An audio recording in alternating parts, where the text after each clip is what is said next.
Hello. Welcome to another video from the Pro-Death Party. Pro-Death Party stands in favor of anything that will maximize death in our daily lives and experiences. Now, as a pro-deather, you can make a choice. You can either be a long game pro-deather or you can be a short game pro-deather. The short game pro-deathers are in favor of picking off a few here and there as we see them, opportunistically sowing death wherever we can. But the long gamers are the ones who see that you can really maximize your death if you extend suffering in the current period. Suffering will give rise to much greater gains of death in the future, and that is why, as a long game pro-deather, I must stand firmly in favor of the pro-anti-abortion stance.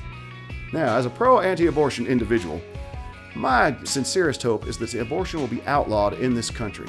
With abortion, we can see children being killed. We see babies that are unwanted being taken out of this worldly existence.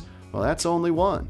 You losing one like that, that's really not a very big figure. Hell, I could pretend my foot slipped off the brake in front of the church one Sunday afternoon and take out a hell of a lot more than that. If we ban abortion, what we're going to be seeing is at least a 2-for-1 gain. This 2-for-1 is going to include the mother, who may contract some sort of a horrible infection or some other sort of a medical condition which could be easily treated at a hospital if abortion were legal. But in the hands of an unskilled butcher, these sort of conditions can lead to terrible suffering and death of both she and the fetus in question. Now, it's not going to stop there. Of course, the good police officers of our country will go in and attempt to apprehend this evil abortionist. Now, if the individual was indeed a healthcare practitioner, that's going to take them out of the running for their community, eliminating them as a possible source of comfort or relief from disease or pain from the community. This will, of course, lead to more death within the community. And once the individual is taken out of that area, the death will continue to escalate, as other individuals will be frightened to overtake that position again because of what happened to the last fella. We will see death continue to rise through the population. Further, if these individuals are prosecuted and put in prison, they will likely be brutalized in some way, infected with some sort of a deadly contagion, such as hepatitis or HIV. And these then can be spread on to anyone who they take care of, because as a healthcare provider, they will naturally be put to work there at the prison's medical center.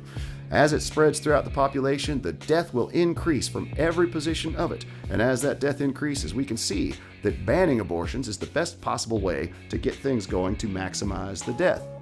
Now, on the global level, as we decrease the options for people to eliminate unwanted pregnancies, we will increase the aggression which goes towards these unwanted children. Unwanted children are often not cared for as well as those who are wanted. Often there are deficiencies in education, deficiencies in health, deficiencies in mental condition, and these individuals will lead to irritation with others in the population. These children will, of course, then be driven into behavioral patterns such as aggression themselves. They may become killers of one sort or another, perhaps on a freestyle form, going out amongst the population and taking folks here and there as they might be.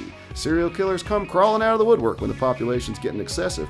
But if you allow abortion in, well, that slows things down a little bit. That decreases these numbers of killers, and that causes the population to increase even more later. Now, in the global population of it, these larger populations will descend upon the food resources like locusts, stripping them away, causing a major crash in all the economic systems, and ultimately a massive bump of death, the likes of which God has never seen.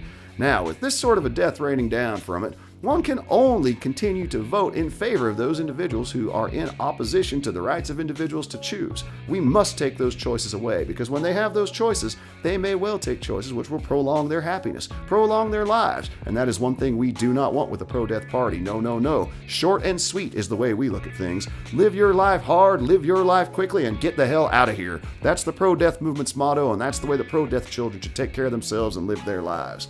Now, of course, people say that it's wrong to go in and take away the rights from people who want to go and kill these children on their own. It's like, well, that may be true, but certain sacrifices have to be made. If we ban abortion, we can definitely increase the number of deaths that are pursuant to the health care that is provided for women in this country. And that's really what we're looking for, maximizing the death. If you enjoyed this video, make sure to like and subscribe, and check out more on our channel. For more information on how all of this got started, check out this video. Click here to check out our views on vegetarianism from the Pro-Death Party. Hope you enjoyed this video. Have a nice death. Pro-Death for life.